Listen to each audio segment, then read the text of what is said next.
So, as I promise guys, maghanap pa ako ng mga ibang um, tinatawag nating lutaw na sa YouTube makikita natin. So, so nakikita po ninyo, ayan po, meron naman isang nag-post. May kasi ganito yung mga yung mga Malaysian mag-post. So, parang inanila yung, sabi ng iba, inano na yung tapang nila na talagang dapat kasi daw hindi ka matakot dito. Hindi ka daw matakot kasi pag matakot ka, mararamdaman daw ng nilalang na ito, na lutaw na ito, yung takot mo. Kaya mas lalo kanyang habulin, mas lalo kanyang, hindi mo siya makikita na mga habol na tumatakbo. So, minsan makita mo na lang na ka daw, kabilis mo tumakbo. So, magulat ka na sa harapan mo na, dahil nga sa takot mo. So, tignan natin po kung anong ginatong mga Malaysian, kung paano nila to na-capture. So, i-play ko po ito. Ha?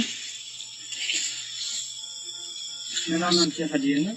Suka ba ay kaya boxing na sa ha? Suka kaya ang boxing na sa kumali ang boxing.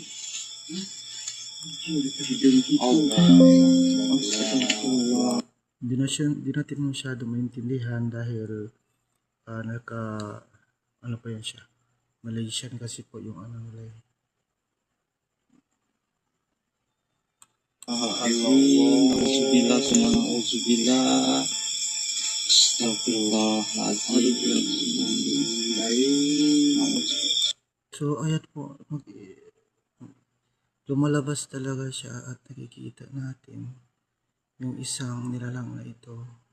Kumbaga kasi ito, pag isang tao daw namatay, yung sabi nila po, hindi po sa kwento ng yung mga matatanda na nakakwento tungkol sa lutaw, ay ito daw kung makasalanan, lumalabas talaga ng pera ng tao, or meron siya kasalanan sa isang tao na hindi siya mapatawad. So, kumbaga lumalabas siya accordingly na naghumingi ng tawad sa mga nagawa niyang kasamaan.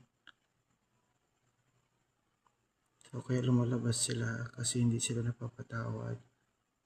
Kasi pinaparusahan ng yung isang patay na nilibing.